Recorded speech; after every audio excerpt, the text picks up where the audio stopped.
আল্লাহুল আলিয়্যুল আযীম। সকল প্রশংসার মালিক কে? আল্লাহ। সেই মহান রবের প্রশংসা করি যিনি আমাদের মালিক, হায়াতের মালিক, মৃত্যুর মালিক, রিজিকের বন্দোবস্তকারী, আসমান জমিনের সার্বভৌমত্বের অধিকারী, যিনি আরশের উপর সুমহান প্রতিষ্ঠিত, সকল কর্মের বিধায়ক, সকল বিষয়ের পরিচালক। সেই মহান রবের প্রশংসা করি যিনি তার দেওয়া হেদায়েতের বাণী আল কোরআনের ৩ নম্বর সূরা সূরাত আলে ইমরানের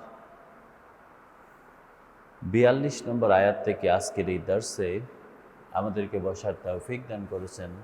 সেজন্য রব্বুল আলামিনের প্রশংসা করে অন্তরের অন্তঃস্থল থেকে কালিমাতুশ শুকরিয়া আদায় করে বলুন আলহামদুলিল্লাহ। দুরূদ ও সালাম বিশ্বনবী মানবতার আলোর দিশারি রাহমাতুল লিল আলামিন খাতামুন নবিয়্যিন, যার পরবর্তীতে আর কোনো নবীর আগমন নেই, সে নবীর উপর দুরূদ ও সালাম পড়ে বলুন সাল্লাল্লাহু আলান নবিল উম্মি ওয়া আলিহি ওয়া সাল্লাম। গত দর্শে আমরা শুনেছি রব্বুল আলামিন হযরতে মারিয়াম আলাইহিস সালামের জন্ম বৃত্তান্ত আলোচনা করেছেন। মারিয়াম আলাইহিস সালামকে দেখে হযরত জাকারিয়া আলাইহিস সালাম তিনি উদ্বুদ্ধ হয়ে আল্লাহ রব্বুল আলামিনের কাছে দোয়া করলেন যে আল্লাহ আমাকেও একটি পবিত্র সন্তান দান করুন। আল্লাহ রব্বুল আলামিন হযরত জাকারিয়াকে জানায় দিলেন যে হ্যাঁ, তোমাকেও আমি একটি পুত্র সন্তান দান করব, যার নাম হবে ইয়াহইয়া। জাকারিয়া আলাইহিস সালাম বললেন যে আল্লাহ আমাকে এই বয়সে, বৃদ্ধ বয়সে, আমার চুলগুলো পেকে গেছে, সাদা হয়ে গেছে, আমার স্ত্রী বন্দা, এই অবস্থায় আমাকে সন্তান দিবেন?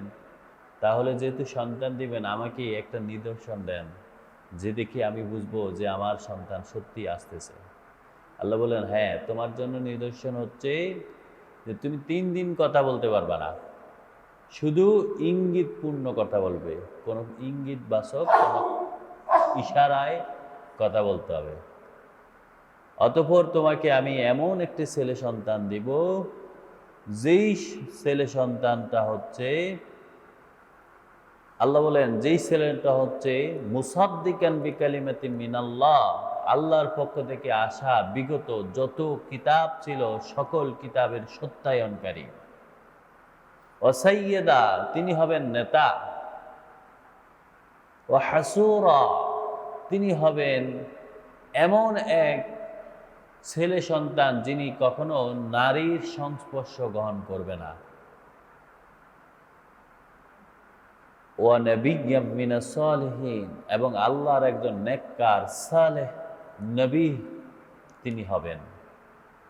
অতঃপর আল্লাহ রাব্বুল আলামিন যখন জাকারিয়া আলাইহিস সালামকে সেই ছেলে সন্তান দিলেন, যার নাম হলেন ইয়াহইয়া, তারই ধারাবাহিকতায় আল্লাহ রাব্বুল আলামিন আবার আরো একটি অলৌকিক ঘটনা বর্ণনা করলেন।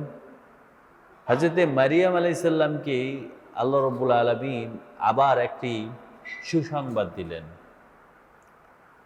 ৪২ নম্বর আয়াতে আল্লাহ বলেন ইসকালাতিল মালাইকাতু ইয়া মারিয়াম, ফেরেশতারা এসে মারিয়াম আলাইহিস সালামকে বললেন, মারিয়াম ইন্নাল্লাহা আস্তাফাকি, আল্লাহ তো তোমাকেই মনোনীত করে নিয়েছে। সুবহানাল্লাহ।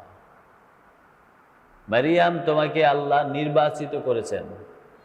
ওয়াতাহহারাকি, আর তোমাকে আল্লাহ রাব্বুল আলামিন পবিত্রা হিসাবে গ্রহণ করেছেন। ওয়াসতাফাকি আলা নিসাইল আলামিন, আর জগতের যত নারী আছে সকল নারীর উপর আল্লাহ রাব্বুল আলামিন তোমাকে নির্বাচিত করেছেন। সুবহানাল্লাহ। পৃথিবীর শ্রেষ্ঠ নারীদের মধ্যে রয়েছেন হযরতে মারিয়াম আলাইহিস সালাম, আছেন খাদিজা রাদিয়াল্লাহু তাআলা আনহা, আছেন আয়েশা রাদিয়াল্লাহু তাআলা আনহা, ফিরাউনের স্ত্রী আসিয়া আলাইহিস সালাম, এমনই ধারাবাহিকতায় রসুলের মেয়ে ফাতেমা রাদিয়াল্লাহু তাআলা আনহা। আল্লাহ রাব্বুল আলামিন এরকম কয়েকজন নারীকে শ্রেষ্ঠ নারী হিসাবে পৃথিবীর মানুষের উপর মর্যাদা দিয়েছেন। তেমনিভাবে মারিয়াম আলাইসাল্লামকে ঘোষণা আসলো যে পুরো জাতির, পুরো মানব জগতে যত নারী আছে সকল নারীর উপর আল্লাহ তোমাকে মনোনীত করেছেন। ফেরেশতারা আরো বললেন, ইয়া মারিয়াম, তোমার কাছে ওয়ার্ডার আসছে, তোমার কাছে হুকুম আসছে, অকুনুতি লিরাব্বিক, তুমি তোমার রবের ইবাদতে আনুগত্য প্রকাশ করো, রুকু করো, সিজদা করো, ওয়াসজুদি ওয়ারকাই, রুকু সিজদা অবস্থায় অবনত হও এবং রুকু করো মা'আর রাকিঈন, যারা রুকুকারী তাদের সাথে। যেইখানে হযরতে মারিয়াম আলাইহিস সালাম তিনি যখন এই পৃথিবীতে আগমন করেন, তখন তো নারীদের মর্যাদা বলতে কিছুই ছিল না, কেউ দিত না। বিশেষ করে ইহুদি জাতি, তারা তো নারীদের মর্যাদা দিতেই পছন্দ করতেন না। সেইখানে আল্লাহ মারিয়ামকে এমন এক সম্মানিত করেছেন যে তাকেই মসজিদুল আকসাতে তাকে খাদেম হিসাবে আল্লাহ গ্রহণ করছেন। সুবহানাল্লাহ। অতঃপর মারিয়াম আলাইহিস সালামকে আবার অর্ডার এসেছে যে তুমি রুকুকারীদের সাথে, সিজদাকারীদের সাথে রুকু করো, সিজদা করো। তার মানে মারিয়াম আলাইহিস সালামকে জামাতে নামাজ পড়ার জন্য অর্ডার এসেছে। যখন ওই সময়ের কথা, যখন তিনি জামাতে অংশগ্রহণ করলেন, অতঃপর ওই ইহুদিরা তার উপর অনেক ছুটে গেলেন, এমনকি তাকে আঘাত করার জন্য উদ্যত হলেন। কিন্তু আল্লাহ রাব্বুল আলামিন ওই সময় হযরত জাকারিয়া আলাইহিস সালামকে তার দায়িত্ব দেওয়ার কারণে কেউ তাকে আর আঘাত করতে পারে নাই। যালিকা মিন আম্বাইল গায়ব, আল্লাহ বলেন তেমনই একটি রহস্যজনক কথা, গোপনীয় কথা, তেমনই একটি সংবাদ যা সম্পূর্ণভাবে অদৃশ্য ছিল, মানে নুহিহি ইলাইক, যেটা আমি আপনাকে ওহীর মাধ্যমে জানালাম। ও নবী মুহাম্মদুর রাসূলুল্লাহ সাল্লাল্লাহু আলাইহি ওয়াসাল্লাম, আমি আপনাকে এমন একটি অদৃশ্য সংবাদ আপনাকে জানালাম। ওমা কুনতা লাদাইহিম, আপনি কিন্তু ওই সময় ওই জায়গায় ছিলেন না, সুতরাং আপনি কখনো নিজেই ওই ঘটনা জানতেন না, জানার কথাও না। শুধুমাত্র আমি আপনাকে ওহীর মাধ্যমে জানিয়েছি বলে আপনি প্রকৃত ঘটনাটা জানতে পারেন। কাফের মুশরিকদের জন্য এটা একটা নিদর্শন যে তারা যেন জানতে পারে যে নবী মুহাম্মদুর রাসূলুল্লাহ সাল্লাল্লাহু আলাইহি সাল্লাম তিনি কিন্তু নিজের পক্ষ থেকে কিছুই বলে নাই। যা কিছু আল্লাহ ওহীর মাধ্যমে তাকে প্রকৃত ঘটনা জানিয়েছেন, আল্লাহ রাব্বুল আলামিন যতটুকু তাকে জানিয়েছেন ততটুকু তিনি জানিয়েছেন। ইজ ইউলকুনা আকলামহুম, নবী আপনি ওই সময় ছিলেন না যখন তারা তাদের কলমগুলো নিক্ষেপ করলো। ইজ ইউলকুনা আকলামহুম আইয়ুহুম ইয়াকফুলু মারিয়াম, উদ্দেশ্য ছিল মারিয়ামের দায়িত্ব কে নিবে। হযরত মারিয়াম আলাইহিস সালামকে যখন মসজিদের খাদেম হিসাবে দান করা হলো, ছোট্ট মেয়ে, অল্প বয়সী, একদম শিশু, তখন মারিয়ামকে কে লালন পালন করবে? তিনি তো মসজিদের খাদেম, তিনি মেয়ে, তার দায়িত্ব কে নেবেন? জাকারিয়া আলাইহিস সালাম অনেক যুক্তি উপস্থাপন করলেন যে আমি তার সবচেয়ে কাছের, আমি তার খালু, আমি তাকে দায়িত্ব নিব। কিন্তু কোনোভাবেই কেউ মানে না। সে বলে যে, কেউ বলে যে আমি নিব, কেউ বলে আমি নিব। যারা ওই সময় হর্তাকর্তা ছিল সবাই তখন বিভিন্নভাবে নিজেরা দায়িত্ব নেওয়ার জন্য তারা বিভিন্ন যুক্তি স্থাপন করলেন। অথবা তাদের মধ্যে হঠাৎ করে একজন যুক্তি দিল, আচ্ছা আমাদের পাশে যে জর্দান নদীটা আছে, ওই নদীর মধ্যে যে স্রোত যাচ্ছে, আমরা সবাই আমাদের কলমগুলো ওই স্রোতের মধ্যে নিক্ষেপ করব। স্রোতের মধ্যে কলম নিক্ষেপ করলে তো সব স্রোতের ধারাতে সব কলমগুলোই স্রোতের ধারাতে চলবে। কিন্তু যার কলমটা স্থির থাকে অথবা কোনোভাবে অলৌকিক কিছু আমরা দেখতে পাই যে তার কলমটা অন্যভাবে ওখানে আছে, তখন আমরা তাকে দায়িত্ব দিব। তারা এইরকম একটা যুক্তি একজন দিল, দেওয়ার পরে সবাই বললো হ্যাঁ তাহলে আমরা এটা করি, দেখি আল্লাহ কাকে মনোনীত করেছেন মারিয়ামের দায় দায়িত্ব নেওয়ার জন্য। আল্লাহ রাব্বুল আলামিন বলেন, নবী আপনি তখন ছিলেন না, আমি আপনাকে সম্পূর্ণভাবে পুরো ঘটনাটা, অদৃশ্য সেই সংবাদটা, রহস্যজনক সেই ঘটনাটা আপনাকে আমি শুনিয়েছি। সবাই গিয়ে কলমগুলো যখন ওই জর্দান নদীর স্রোতের দ্বারাতে নিক্ষেপ করলো, সবার কলমগুলো স্রোতের মতো করে চলে যাচ্ছে, শুধুমাত্র জাকারিয়ার কলমটি স্থির থাকলো। বরং শুধু স্থির নয়, উল্টো ধারাতে, স্রোতের বিপরীতে সেটা চলতে থাকলো। সুবহানাল্লাহ, সুবহানাল্লাহ। আল্লাহ বলেন, ইজ ইউলকুনা আকলামাহুম, যখন তারা তাদের কলমগুলো নিক্ষেপ করলো, আইয়ুহুম ইয়াকফুলু মারিয়াম, কে মারিয়ামের কফিল হবে, কে মারিয়ামকে দায় দায়িত্ব নিবে। দায় দায়িত্ব কার? ওমা কুনতা লাদাইহিম, রাসূল আপনি তাদের মধ্যে ছিলেন না। ইজ ইয়াকতাসিমুন, যখন তারা ঝগড়া করতেছিল, যখন তারা বিবাদে জড়িয়েছিল, যখন তারা মারিয়ামের দায়িত্ব নেওয়ার জন্য বিভিন্ন যুক্তি তর্ক বা বিভিন্নভাবে নিজের পক্ষে সাফাই গাইয়েছিল। ইজ ক্বালাতিল মালাইকাতু ইয়া মারিয়াম, অতঃপর আল্লাহ রাব্বুল আলামিন যখন জাকারিয়াকে দায় দায়িত্ব দিয়েছেন, জাকারিয়া যখন মারিয়ামকে দায় দায়িত্ব নিয়ে মসজিদের একটি কোনায় একটি ঘর তৈরি করে, একটি রুম তৈরি করে মারিয়াম ওই ঘরে ছিলেন। মাঝে মাঝে জাকারিয়া আলাইহিস সালাম সেখানে যখন যেতেন, তিনি দেখতে পেতেন এখানে এক ধরনের খাবার পাওয়া যেত। এই খাবারটা হচ্ছে যখন সিজন নাই, ওই আনসিজনের ফলগুলো এখানে পাওয়া যেত। মারিয়ামকে জিজ্ঞেস করলো, মারিয়াম তুমি কোত্থেকে পাও এগুলো? মারিয়াম বললেন, আল্লাহ যাকে রিজিক দেয় তাকে অফুরন্ত রিজিক দেয়। সুবহানাল্লাহ।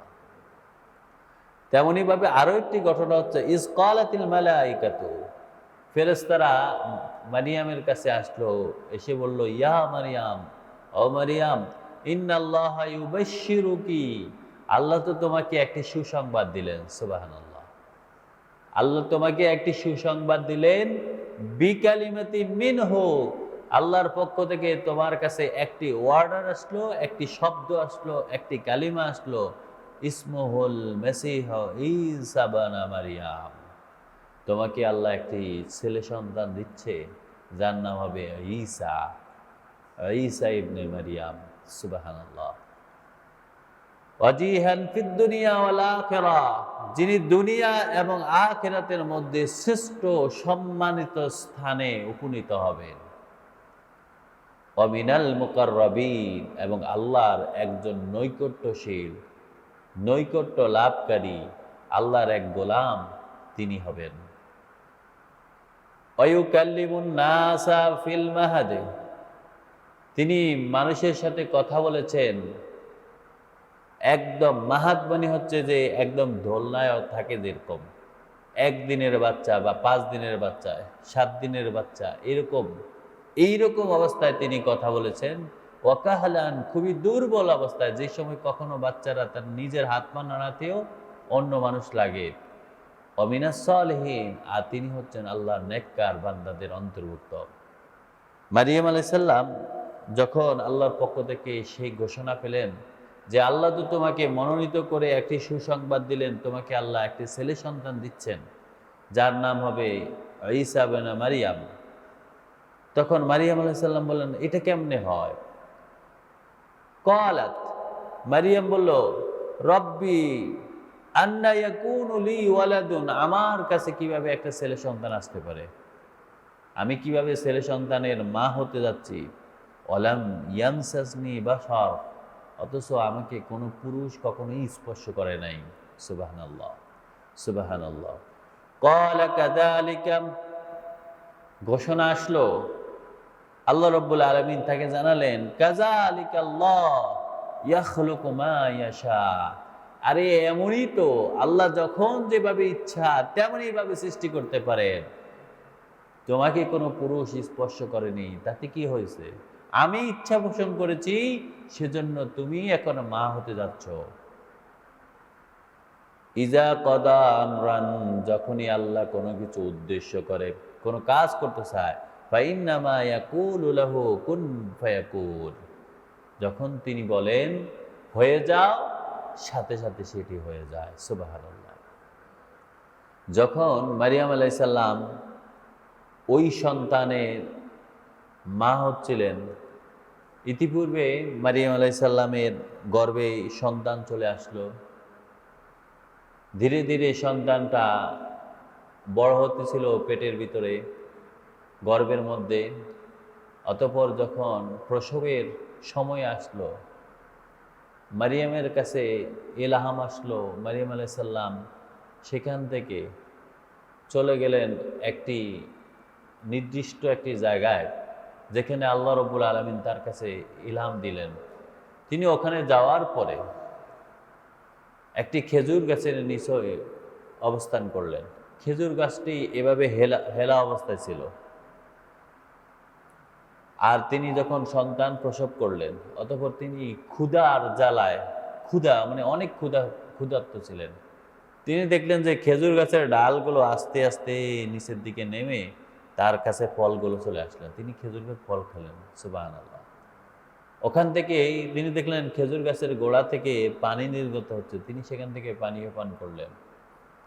অতঃপর মারিয়াম আল্লাহর কাছে বললেন যে, আল্লাহ, কিভাবে হবে? আমি এই সন্তান নিয়ে যদি আবার সেই বনী ইসরাইলের কাছে যাই, আমি যদি মসজিদুল আকসাতে যাই, তাহলে তারা আমাকে কি বলবে?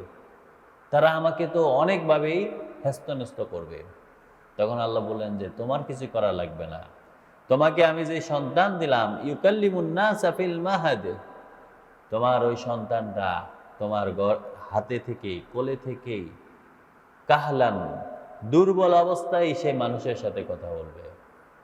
অমিনাস সালিহিন, তোমার ওই সন্তানটা হচ্ছে আল্লাহর এক নেককার বান্দা। মারিয়াম আলাইহিস সালাম যখন ফেরত আসলেন, আসার পরে এখন সবাই যখন মারিয়াম আলাইহিস সালামের উপর ঝাঁপি পড়লেন, বিভিন্নভাবে তাকে কটু কথা বলতে থাকলেন। এমনকি মারিয়াম আলাইহিস সালামকে মারার জন্য উদ্যত হলেন। মারিয়ামের কে আল্লাহ রাব্বুল আলামিন বললেন, মারিয়াম, তুমি কোনো কথা বলতে পারবে না। তোমার জন্য আজকের অর্ডার হচ্ছে, তুমি আজকে মুখের রোজা রাখবে, কোনো কথা বলতে পারবে না। যা বলবে তোমার ছেলে বলবে। সুবহানাল্লাহ, সুবহানাল্লাহ, তোমার ছেলেই বলবে। তারা যখন মারিয়াম আলাইহিস সালামের কাছে আসলো, তাকে বিভিন্ন কথা বলতেছিল, তখন মারিয়াম আলাইহিস সালাম বললেন, তার সন্তান বললেন যে আমি হচ্ছি তোমাদের কাছে ইউআল্লিমুহুল কিতাব। আল্লাহ বলেন, তোমার ওই সন্তানকে আমি কিতাব শিক্ষা দিয়েছি, কিতাব শিক্ষা দেওয়া হবে। ওয়াল হিকমা, হিকমা দেওয়া হবে। ওয়াত তাওরাত ওয়াল ইনজিল, তাওরাত এবং ইনজিল তার কাছেই জানানো হবে, তিনি শিখবেন, তিনিকে শিখিয়ে দেওয়া হবে। ওয়া রাসূলান ইলা বনী ইসরাইল, এবং মারিয়াম আলাইহিস সালামের ওই সন্তান তখন ঘোষণা করলেন, আমি তোমাদের কাছে এসেছি একজন রসুল হিসাবে, বনী ইসরাইলের জন্য রসুল হিসাবে আল্লাহ আমাকে নির্বাচিত করেছেন। আন্নী কদ জিতুকুম বিআয়াতিম মির রাব্বিকুম, আমি তোমাদের রব আল্লাহ রাব্বুল আলামিনের পক্ষ থেকে আয়াত নিয়ে, কিতাব নিয়ে, হুকুম নিয়ে, বিধান নিয়ে আমি আগত হয়েছি। আন্নী আখলুকু লাকুম মিনাত তিনি কাহাইয়াতিত তির কাহাইয়াতিত তাইরিন ফানফুকু ফীহি ফায়াকুনু তায়রাম বিইজনিল্লাহ। মারিয়াম আলাইহিস সালামের ওই সন্তানকে আল্লাহ এক বিশেষ মর্যাদা দান করলেন, মর্যাদা দান করলেন। তিনি যখন মাটি দিয়ে পাখি তৈরি করতেন, পাখির মধ্যে তিনি যখন আল্লাহ রাব্বুল আলামিনের অনুমতি নিয়ে ফু দিতেন, আর ওই মাটির পাখিটা একটি জীবন্ত পাখির মতো উড়ে উড়ে চলে যেত। সুবহানাল্লাহ।